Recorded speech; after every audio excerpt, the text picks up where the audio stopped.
I'm just going to talk a little bit. I'm a data scientist at Whole Foods Market right now. I previously worked at Bayer as a data scientist. I was a contractor at Bayer.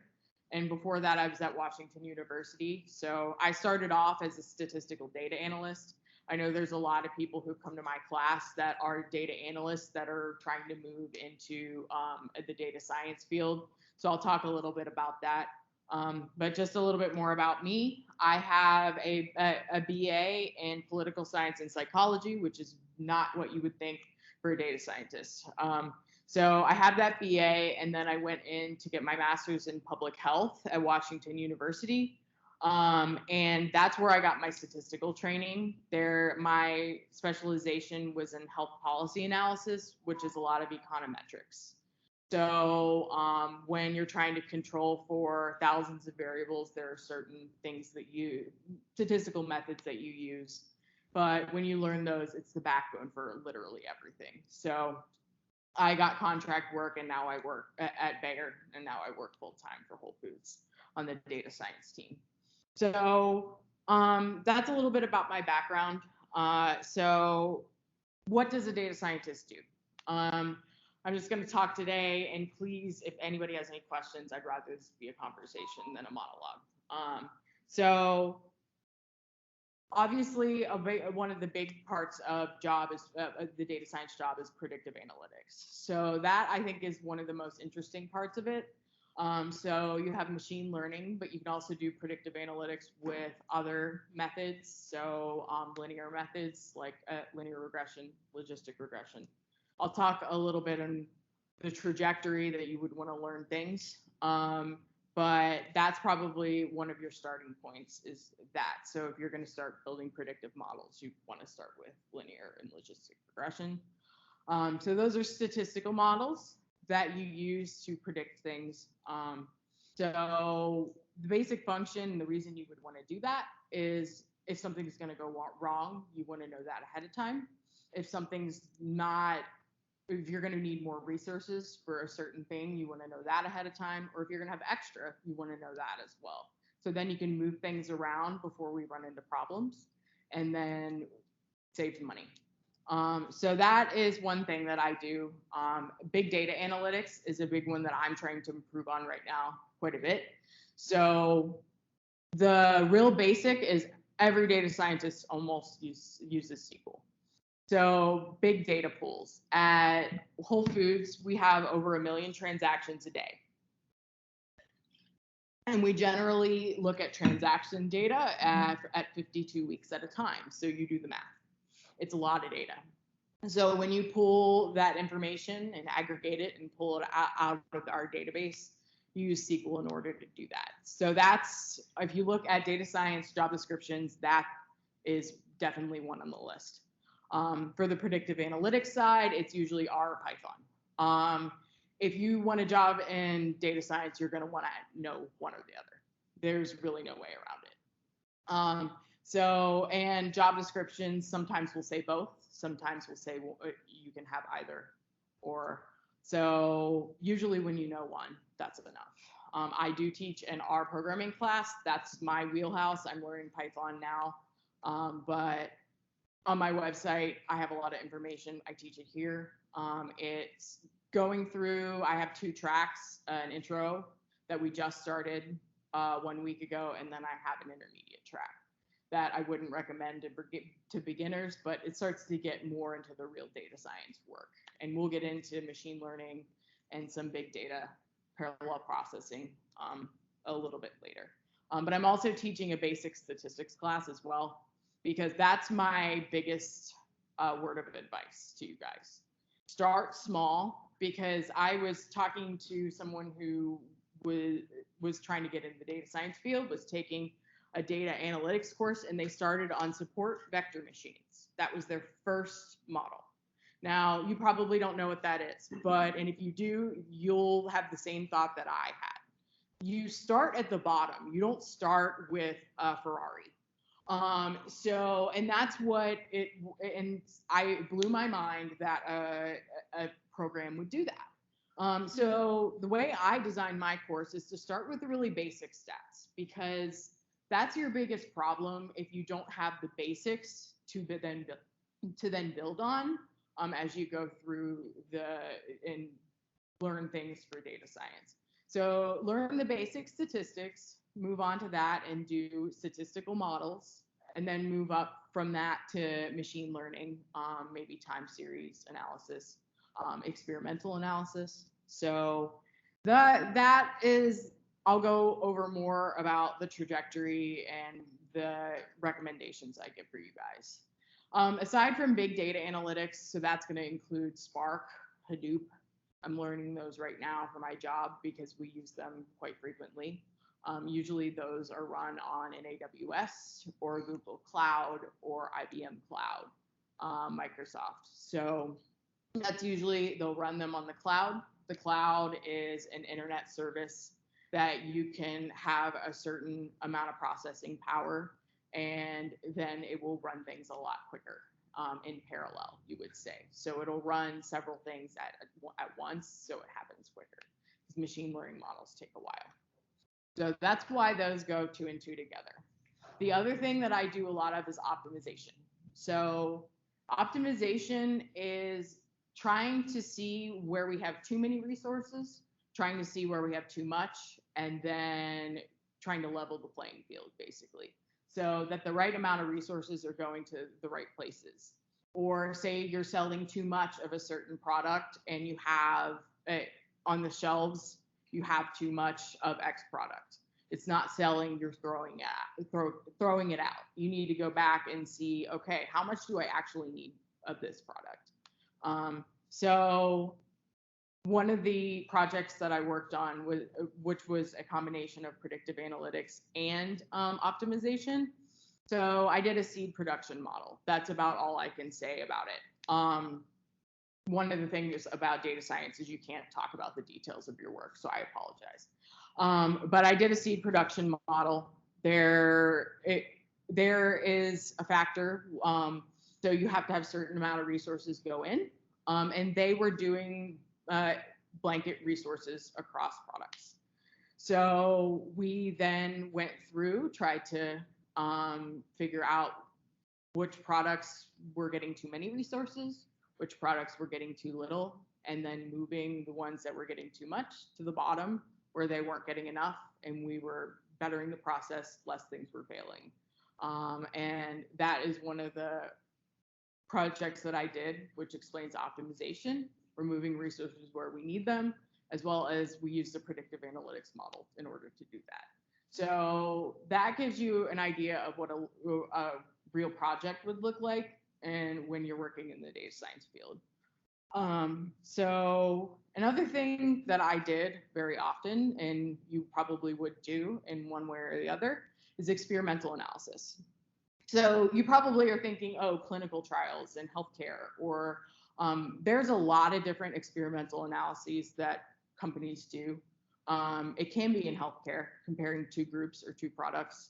It can be in agriculture, comparing products. They'll want to set up something where you can control for the differences in, say, the environment, and then you can run an experiment with that. Another thing Facebook uses, experimental analysis. You might not even know that they do this. But Facebook will look and they will say, oh, we want to make a tweak to our website.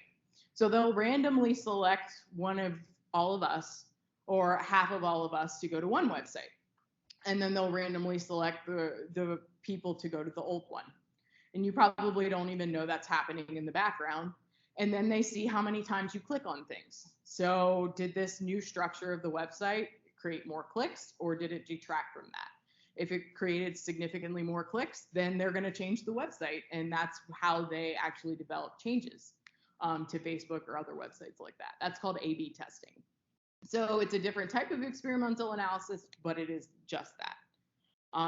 So I touched a little bit on the skills that you would need. So basic statistics, machine learning is a big one as well. Big data analysis, so usually Spark and Hadoop are a big one. And you're going to need either Python or R. Those are the real basic things that you would need. I have the question every time this question is asked from every student that has come up and talked to me. Okay, so how logistically, if I have a degree in something else, how do I get to data science from where I am? A lot of people are data analysts. A lot of people aren't in the field at all. So how would you get from A to B?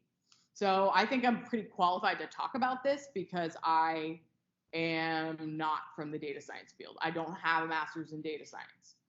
So I did one thing that you're going to need in almost every case is some type of statistical work in a master's degree, or that's the easiest way to get to it. So if you say have an MBA, but you did statistical analysis in your MBA, you could probably sell that in the right way if you, on your resume, say give experiences, projects that you did that had that statistical analysis component, then that might be enough. Or if you have a math degree, or even biological sciences, if you ran experiments. I've seen all of those different types of backgrounds move into data science. Now, if you have none of those, so this is a sticky question. I get a lot of questions. So what about these boot camps? And I'm going to give my opinion. This is no one else's opinion but mine. Every team that I've ever worked for, everyone had a master's degree or a PhD, one or the other. So I do think it's possible to get a degree with a boot camp. I don't see it very often, but they're almost as much as a degree in some cases. They're $15,000 or up from there. So if you were going to drop 15 grand on something, I recommend probably going for an actual degree. And the other thing that you can do, like I do it all the time. The best thing about data science is it's never boring because you're always doing something different every day. You get moved from project to project, the subjects change, but you're always learning. So if you are someone who wants to sit on your laurels and stay static and not learn new technology, this is not the right field for you. You should move on. Go ahead. Are your courses that you were talking about? No, so actually the boot camps kind of spurred me to do this. So in a lot of cases, in-person classes are thousands and thousands and thousands of dollars. And that's a frustrating thing to me. And I went on Meetup, for instance, when I just moved here not too long ago. And I'm like, okay, so I want to learn, meet some people that do similar things to what I do. So how do I do that? I see a lot of really advanced statistical data analytics. So machine learning, big data, stuff where people already know what they're doing. And I saw very little on there that were the basics, except for maybe in Python. Whereas I have a different skill set. So I thought, okay, if I'm going to do something, I wanted to meet people when I moved here. And I think it's really good for anybody who's, before they jump into a degree, they understand what this work is like, because it's not for everybody. I'm just going to be honest. It's not for it can be frustrating at times. It's very analytical. So you can come here, learn the basics, and for free. I'm not charging. And there's a lot of resources on my website. I record everything. It's all up there with the PowerPoints that I have, a lot of practice code as well. So my idea was to get something that was freely available, that you didn't have to pay thousands of dollars for, where you could learn the basics, see if you like it, and then learning the basics in any area that you get, or if you go for a degree or even go into a boot camp, knowing the basics is going to make it a lot easier. So at my first job at Bayer, a lot of you probably won't know this because it's honestly a dying language. I use SAS programming as a statistical data analyst at Washington University. So not a lot of people use this anymore. And the reason why is because you have to pay a huge fee in order to use it, whereas Python and R are free. And SAS, the individuals who make it, they're the only ones who can make changes to it. Whereas R, everyone can improve it. Python, everyone can improve it. And then it ends up being a free resource that's really useful for everyone. So I learned that SAS language. I took a class in R. And I learned very quickly that without doing more on the side and doing your own projects, that a class in R is not enough. So when I worked at Bayer, I didn't know R really. I had the bare bone basics, went in day one, really didn't know any programming in that language, just the very basics. So what I had to do was work really long days. And even if I wasn't working on work stuff, just development on my own data sets or trying everything that I could do, everything I could get my hands on and practicing doing real work. I recommend that. So I give a lot of practice code on my website. That's not going to be enough. So if you take my class, I highly recommend finding something that you're interested in. You'll notice my classes focus a lot on opioids because that's what I know and I'm interested in that area.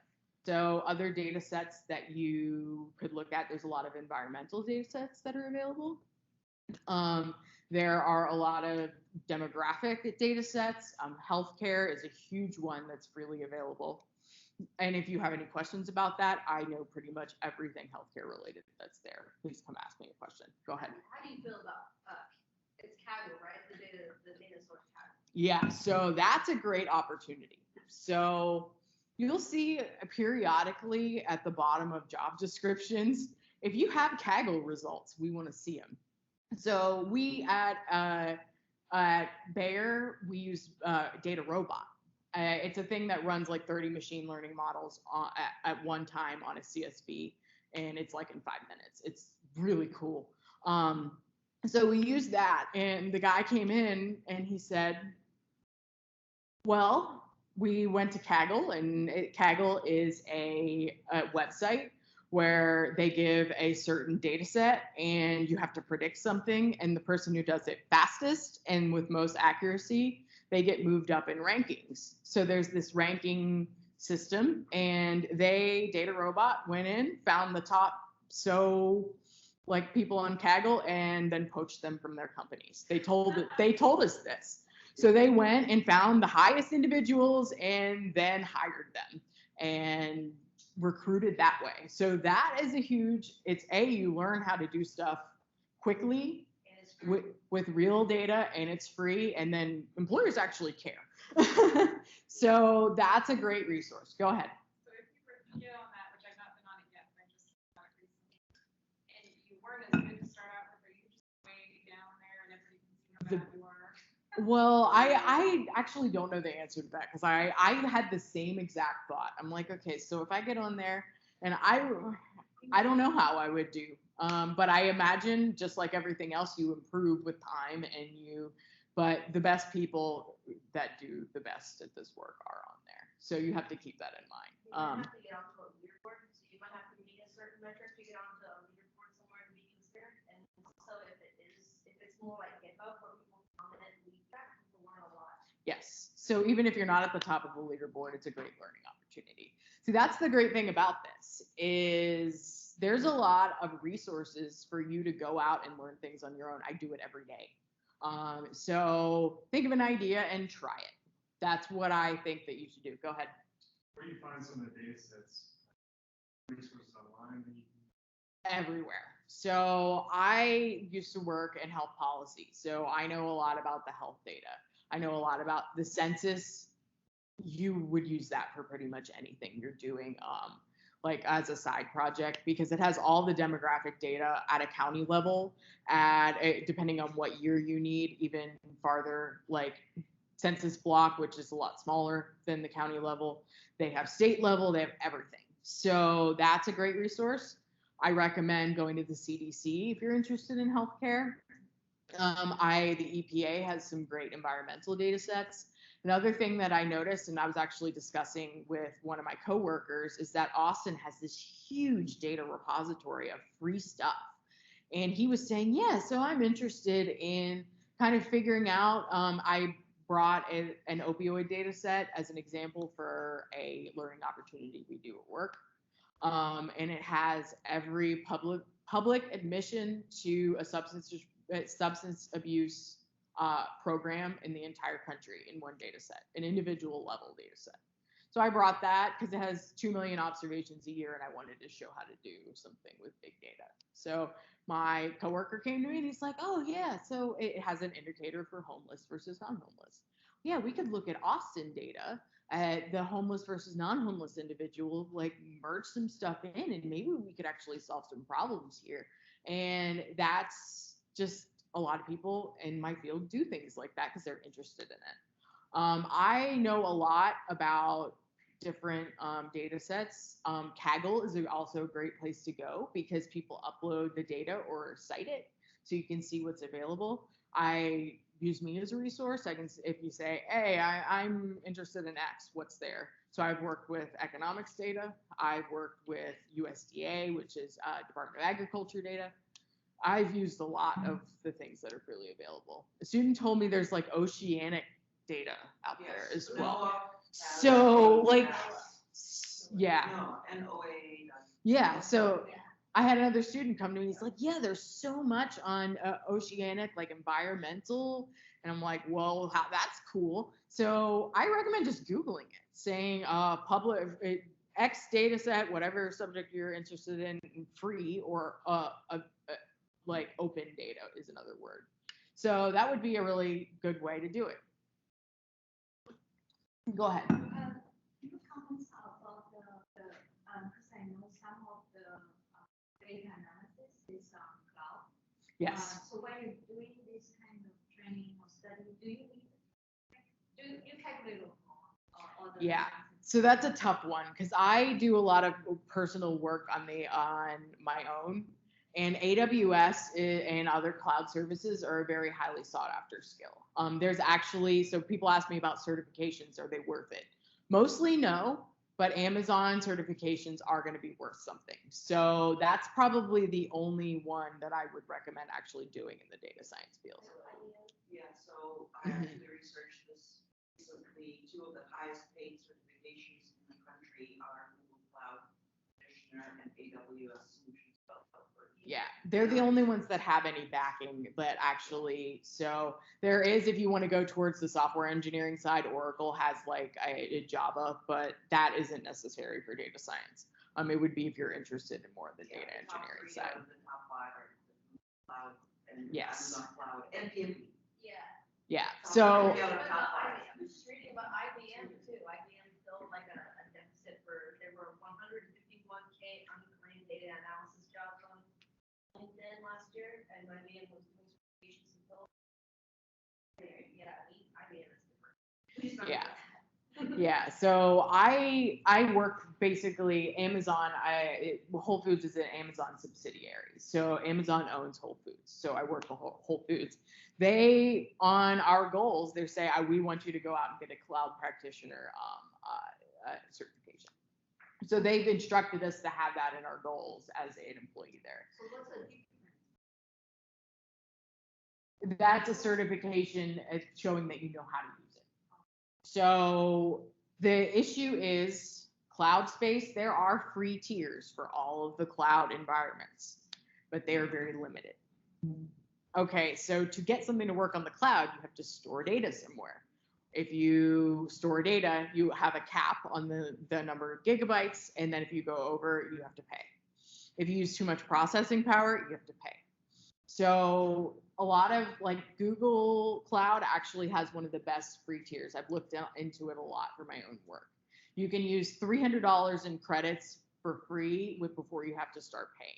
So that's one of the best. AWS has a so-so one, but I recommend, honestly, Google Cloud, at least if you want to try it, just because Hadoop and Spark look very similar. The big data analytics, no matter which cloud software you use, or it's going to look very similar, but then you have $300 before you have to pay anything. So that if you're going to start somewhere and get your feet wet, I recommend doing that. And I am blessed that I have work resources and work data that I can get on, and I can, when it's not taken up by real work, I can try and experiment with it. But so that is it's a very, very, very highly sought after skill, knowing how to use the cloud. It's one of the big things, and that goes hand in hand with big data, so Spark and Hadoop. EMR is another one that has it from AWS that we use regularly. So there are free resources. I recommend using them, but be very careful because you can rack up a bill and not really realize what's going on before it's too late. So be very careful on how much resources you're using when you use a free tier. So that's my 2 cents about that. But Amazon also has a couple other certifications. So they have certifications for people who actually set up cloud applications. That wouldn't be really my wheelhouse, but a lot of people, automation experts, it's useful for them. I think it's called solutions architect. But the ones they told us to get at work were machine learning on AWS and big data on AWS. So those are clearly, if they're being recommended to me by my employer, who is owned by Amazon, they care. So I recommend that's a great place to start for the AWS side of it. The big data and the machine learning. So the machine learning isn't really, okay, so what is a random forest? It's how do you set up a random forest. So FYI, it's not going to be a certification that you know how to use the models. It's going to be how you set them up. So that's a great resource to use. And if you have resources at your disposal to pay, then absolutely, I would do that. It will pay dividends in the end. Another thing, and I wish I could show my website up here, but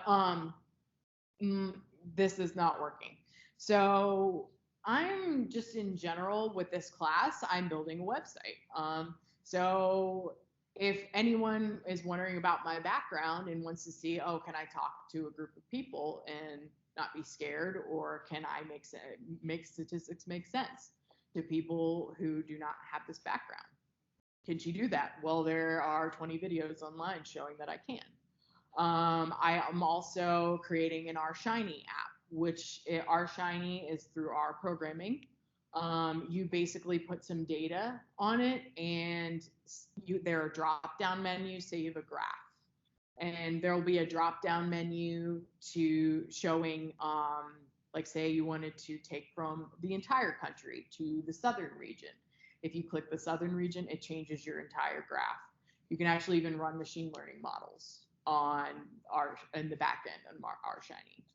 So something I've been trying to develop is with that opioid data set. I'm going to try to see if you could, granted the data set is only those who have been put in substance abuse treatment. I'm going to see if I can use machine learning to predict which drug is their primary drug that they come into the clinics with. So I don't know yet. I'm going to see. It's going to be a difficult problem. But I'm going to try it, and then I'm going to put it on my website, and I'm going to create a GitHub. GitHub is where a lot of data scientists post their code. So I don't know Python really well. So I'm going to do it in Python, and then I'm going to post my code, and now I have a demonstration that I know how to use Python. And if somebody's asking me, just even people who would facilitate this class, I sent him to the person who facilitates this. I sent him to my website to say, okay, this is the kind of thing that I would be doing. I had tutorials on there, and it excited him. And he's like, yes, let's do this.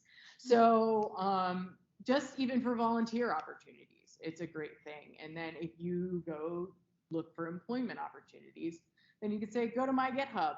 I might not have experience using Python in a work setting, but I did X. It might not be as good as having the experience in a work setting, but you can prove that you can do it. So my first job at Bayer, I had code on data that was openly available. They said, do you know how to use R? And I'm like, yes, here's some code. And they looked at it, and it was enough for them. So that actually happens. So these are all things that you can do. It takes work. It's not a quick thing that happens just like this. The other thing that I tell my students all the time, learning programming is very frustrating. It is difficult. So you will have an error that will come up, and you will be banging your head against the wall trying to fix it. You will be Googling and Googling and Googling, and You get a lot better at this with time, and it happens a lot less, and you solve problems a lot more quickly. But at the beginning, you're gonna feel like you're making no progress, and you're just Googling all the time to try to figure out what's wrong with your code. If you can't deal with frustration of not knowing what you're doing and having to explore on your own and try to figure out difficult problems, this is probably also not the field for you. You have to be, there are times at work where I have a problem, and it's still to this day, I'll have an issue and I'll be trying to solve one issue for 4 hours. It happens. It's not all the time. And it used to happen a lot more when I first started this. But then once you learn it and then you get your foothold in the language, you can do all these really cool things that are interesting and predict things that you never thought were predictable. And it's a really fun job. Like in a lot of cases, I'll get a data set and I'll be trying to predict human behavior. And I'll be like, oh, well, I would think of it this way. Well, and then I'll look and I'll analyze the data and I'm like, well, I was wrong. That's not how it works. And you get information from that. And it's so interesting to do. And at the same time, and data scientists are paid well. And the reason for that is you save resources for the companies that you work for. You either move around resources or predict things so they can plan ahead. And that saves a lot of money. So, and it's also a very specialized skill. Not most people don't have statistics training and programming skills. So there's usually a glut of programming jobs. There's not enough people to fill them. Austin, there are more people. Like Austin is actually one of the biggest growing cities. So now if you go to, I just moved from St. Louis or another city, they do not have enough people. So, and even here, I've never struggled to find a job in this field because at least after my first job, when somebody gave me a chance, but there's always opportunity. Go ahead. Can you describe Mm-hmm. how much Yeah, absolutely. So, I think that it might be a better example to kind of explain a life cycle of a project to some degree, because I work on projects for weeks at a time usually. So I'll work. Bayer was more, I was spinning 10 plates at the same time and trying to keep up with smaller projects, where at Whole Foods I work on one big project at a time, usually one or two. So I'll get a data set. First thing I'm going to do is visualize it, look for errors if there are any, or really weird data for things that are outliers that I wasn't expecting. So I'll visualize that, and I'll just try to, I had a student say, do you have to do this for every data set? And I'm like, no, but you want to understand it. So you try to understand as much as possible everything that's going on with that data. By making graphs, by looking through sections of it by hand. You get better at this once you know the domain. The domain would be at Whole Foods, it would be the data and the groceries. So I'm starting to understand that domain. So you look through that and you try to get your background knowledge to see and understand. You have to understand what all the metrics mean. That's another big suggestion for all of you. That a lot of data scientists, I've gotten feedback from employers. They say that data scientists don't try to understand the business sometimes. So they'll come in and they'll do things and they won't understand the data that they're working with. I do not recommend doing that because you will make mistakes. So try to understand exactly what's going on with your data and talk to stakeholders. Talk to the people who asked for the project. Say, okay, so you asked for this. Why do you want this? Why do you want X? What out there? Because I probably might not know where the data is available. So, okay, you want this? What data do you have that I could use to solve this problem? So you go to those stakeholders and ask those questions. And then you start to understand. And then the next thing you would do is say, okay, I have X problem. I have X data. How do I get with this data and this problem to information that would help a stakeholder? So that is one of the most fun things about this work, because there's a lot of different ways to get from A to B. But then you try, and you usually try multiple things, and one of them will work better than the other. And then in the process, there's a lot of data cleaning, as you said. So a lot of people say 80-20 is the usual, like 80% data cleaning and 20% analysis. It depends what company you work for. It's just, and it's going to depend on the project. So I would say currently at Whole Foods, 60% maybe. Less than I've seen other places, like working with government data. So that's going to be worse. You're going to have more merging problems and data cleaning problems, and just because everything's in a different format and you all have to get it in one place. So the data cleaning takes a while, and then the analysis, it's experimenting with things, seeing, oh, does this give me good results with my predictions? Does this give me the information I want? And then you start to hone it down, and then and this is something that I struggle with all the time, is making a PowerPoint to explain my results to someone who doesn't know statistics. That is a general development thing that I've been told I need to work on, and I'm trying, and it's just a difficult skill to have. But that's what a project would look like from beginning to end. Go ahead. So I was going to say, as you're trying to crack into that field, if you have a lot of knowledge of a given industry, would that be kind of a way to set yourself apart by having that domain knowledge? Absolutely. So if I had that master's in public health, I didn't end up going this way because I worked in healthcare and it wasn't for me. So I ended up going to agriculture instead. But say you had that healthcare knowledge, and there's data science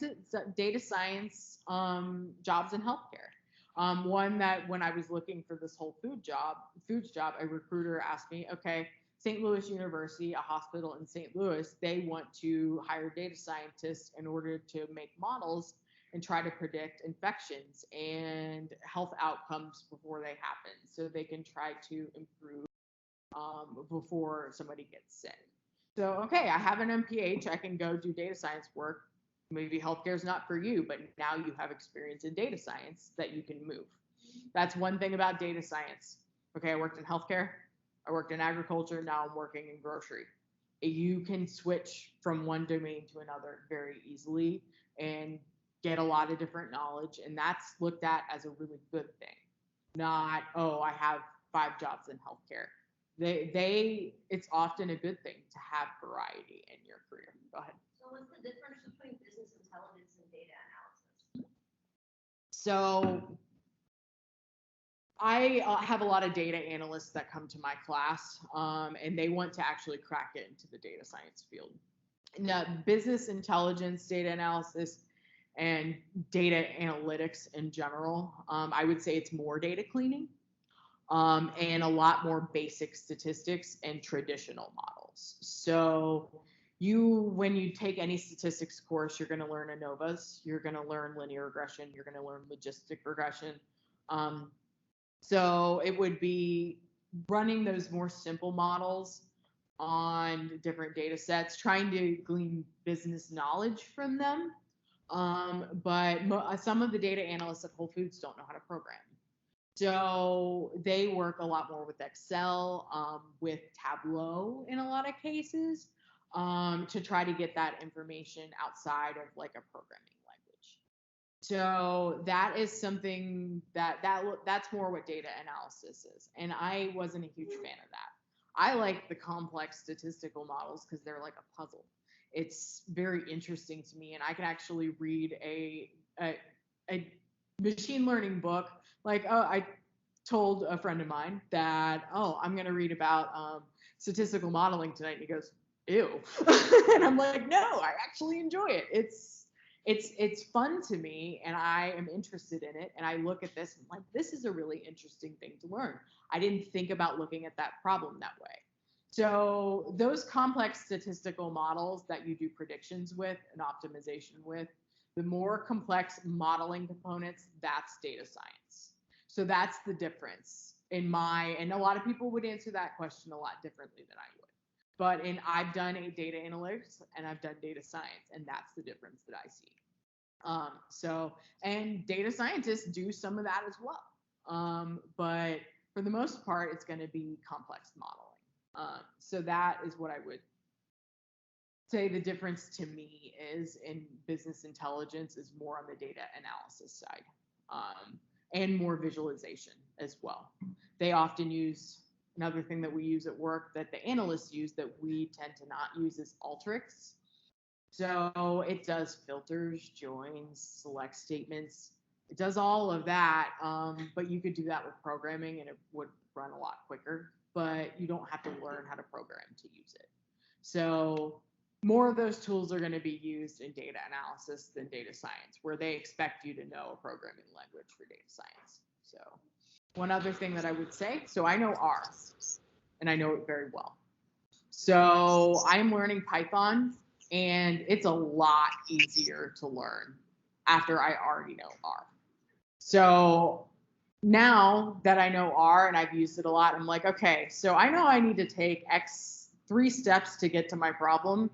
I know how to do it in R, so I'll actually Google, like say, for instance, a really simple example. I don't know how to use rowbind from R. I don't know how to do that in Python. So I'll say rbind in Python, and it'll come up and it'll be the same exact function, just with a different language, and I'll be like, okay, then I can do it like this, and it's a lot easier to learn.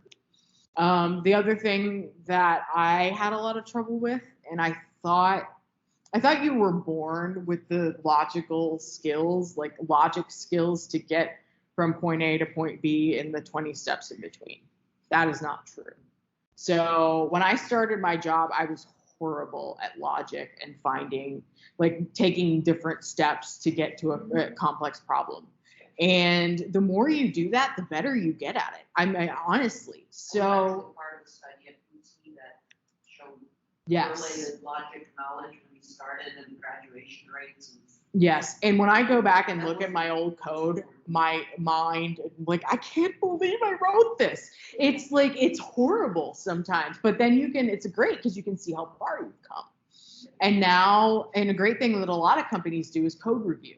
I love it. Some of the companies I work for never did code review, and Whole Foods does. And it's awesome because I have these colleagues who know a lot more than I do in R and the data and big data analysis. And I'm like, and I hand them my code when I'm done with the project. And they're like, you can improve X, Y, and Z. So then I go and I try it. Is it faster? Yes, it is. So then I learn how to improve my code from other people who know more than I do. So that's an awesome thing that I love about it because it's a very collaborative profession. You are in front of your computer a lot. Yeah, I'm not going to lie to you. Often, thank God. Because I do have a standing desk. I sit and stand and sit and stand. But the higher you get up, like junior levels do less of this. As you get higher up in the senior level positions, you work more with stakeholders and getting that data and talking to them and explaining to them the business problem.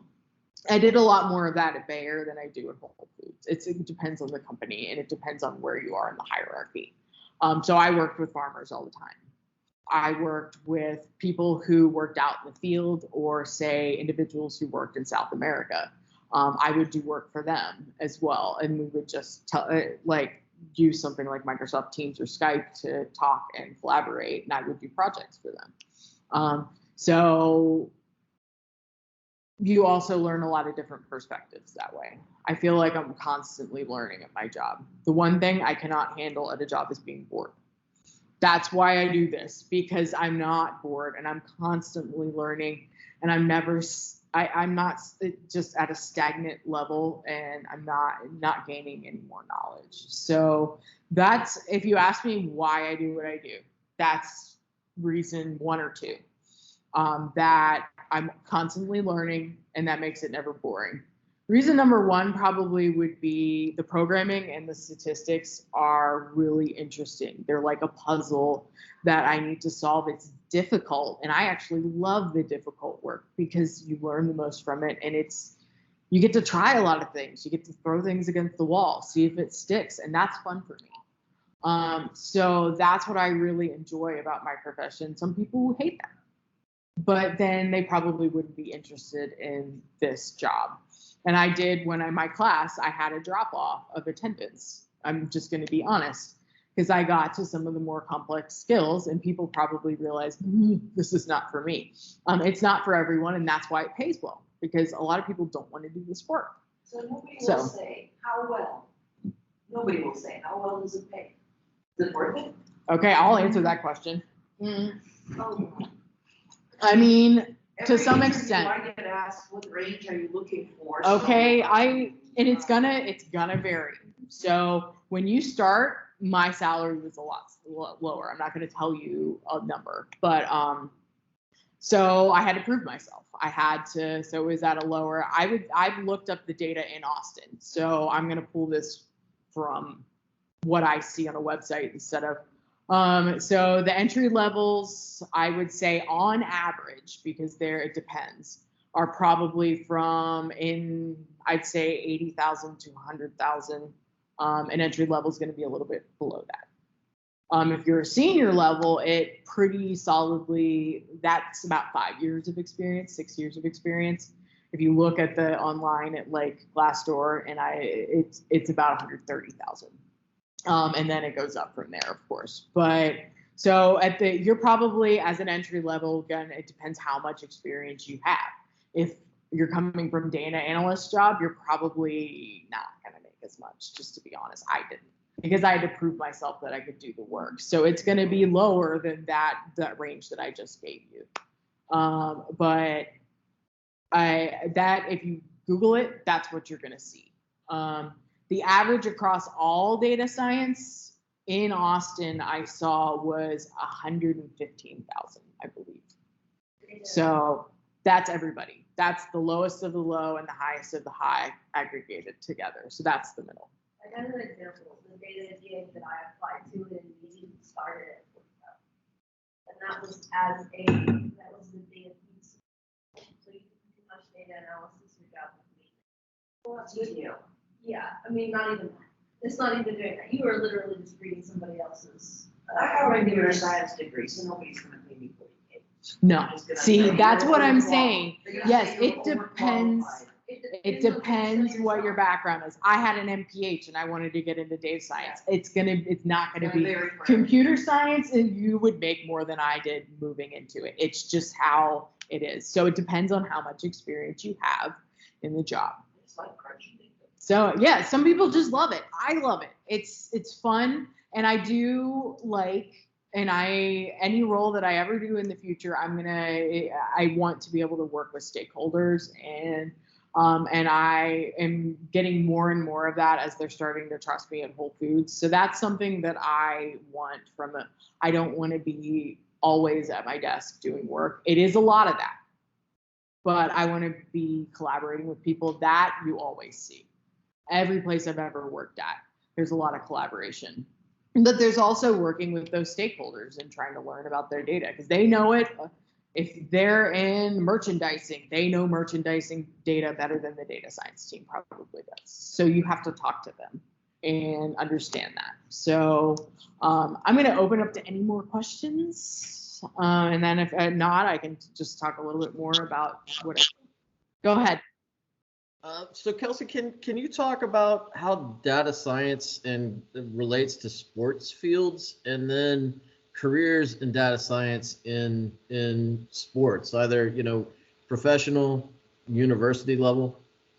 Yeah, so I don't know a whole lot about that, but I know that baseball teams they actually hire data scientists because they use machine learning models to predict what the other team is going to do and how they're going to be successful with it. Moneyball. Yeah, baseball is where a lot of this started. So Moneyball, the individual who was started there, I don't know his name, but he was really accurately predicting what was going to happen in baseball games. And it was used before that, but that popularized the information. I would call it that. So it made Joe on the street know more that machine learning is used. So I don't know much about the sports world in general, but it would probably look pretty similar to what I do, just in a different domain. So that's the thing. Data science is going to look very similar in grocery versus agriculture versus healthcare. the base is the same, the machine learning base, the big data base. You just have to go in and learn the domain. So I'm assuming it would be just the same, only you would be, if you're interested in sports, you'd be working for the Houston Astros or a team. And baseball in general is one of the most predictable sports. So they're going to be the one. Equipment companies too and stuff like that. Yes. So Rawlings or every big company, every single one has data scientists. Big, large, major companies, all of them. So that's why it's growing all the time. And they're usually, my team 2 years ago was 20 people, now it's 40 people. So it's just they're adding more and more people because it works. So that's why there's so much growth. Go ahead, if anybody else has any more questions. Go ahead. So have you deal with data, use some model and try to get results that have you ever had a scenario you actually couldn't get any result back? You're so frustrated and Yes. What do you do?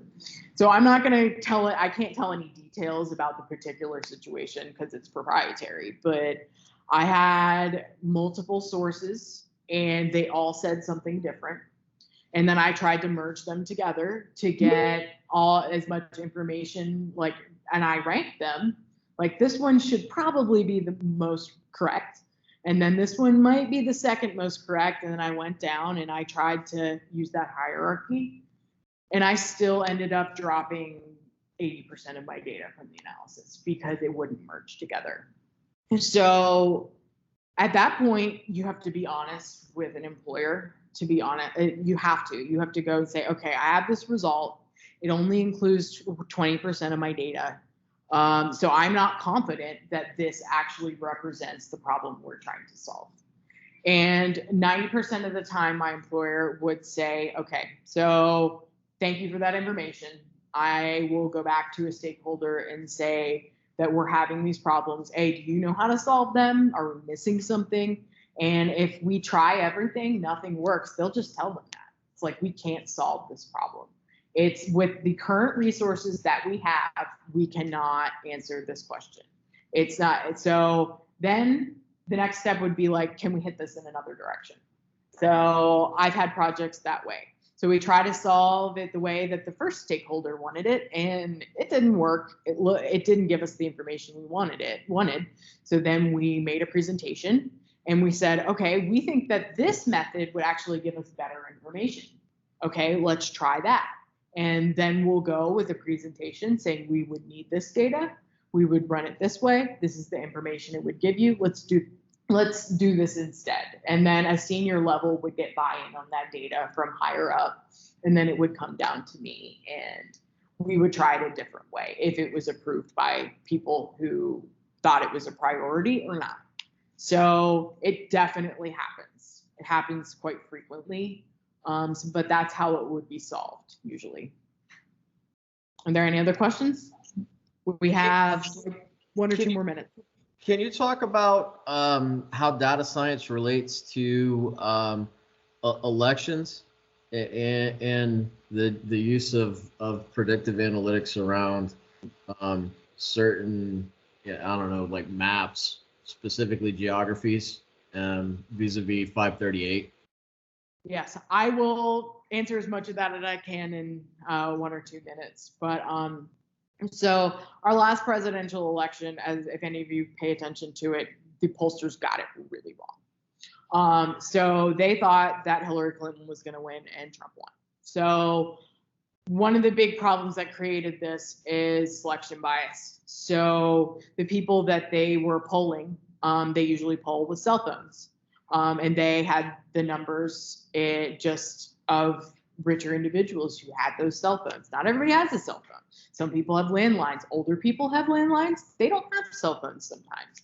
They usually vote Republican. So when they collected that sample, it was not representative, or it didn't look like the actual US population. So they got it wrong. That caused them to get the results wrong. 538, until the last election, it's a website that they got every presidential election correct until the last one for a pretty long time. I don't know what methods they use, but you mentioned mapping. I've done a lot of mapping work actually when that was in my healthcare. I worked in health policy, so I did a lot of this.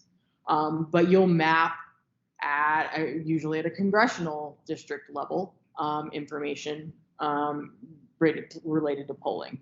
In my job, this is not proprietary, it's actually publicly available. I would pull Medicaid enrollment by county, and then I would go and I actually aggregated it to congressional district level. My boss went in front of the state senators and said, okay, this is the map. And they would say, ooh, where am I? And they'd find it on there. And then that was the most effective way to get their attention, according to my former employer who was asked to speak and try to get Medicaid passed in certain states. They wanted him there.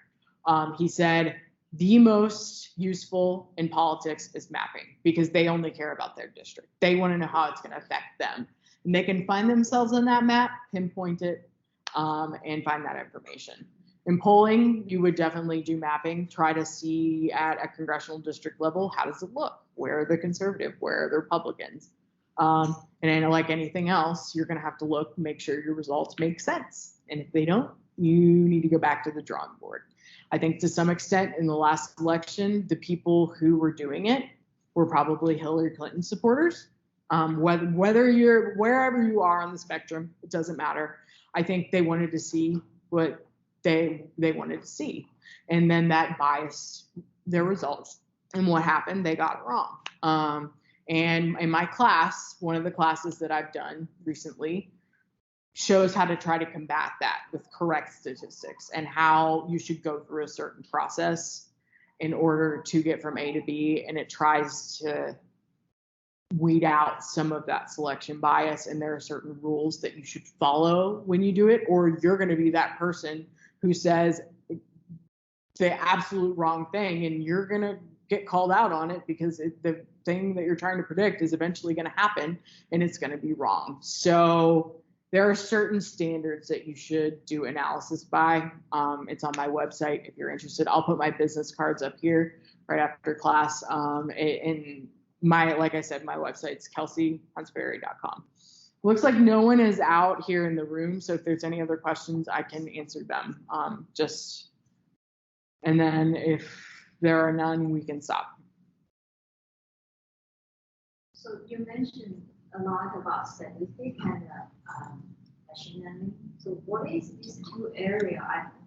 People mention a lot. Yeah. What's the difference between these two? And they were used in different areas? Yeah. So machine learning is called predictive analytics. It's used for that. It's trying to predict things before they happen using statistics. I get a lot of questions. What resources? So if you have no knowledge, I recommend using a Coursera or a data camp or something. I find that is not efficient for me because I already know a lot and it's a lot of repetition. I use books the old-fashioned way. I'm going to put up here, there's a data visualization book. I'll show that on screen here, this one. This is written by a UT professor. It is the best data visualization book I've ever seen. He has code online. It's really good. And all of these I've actually read. So I did not include anything that I couldn't vouch for.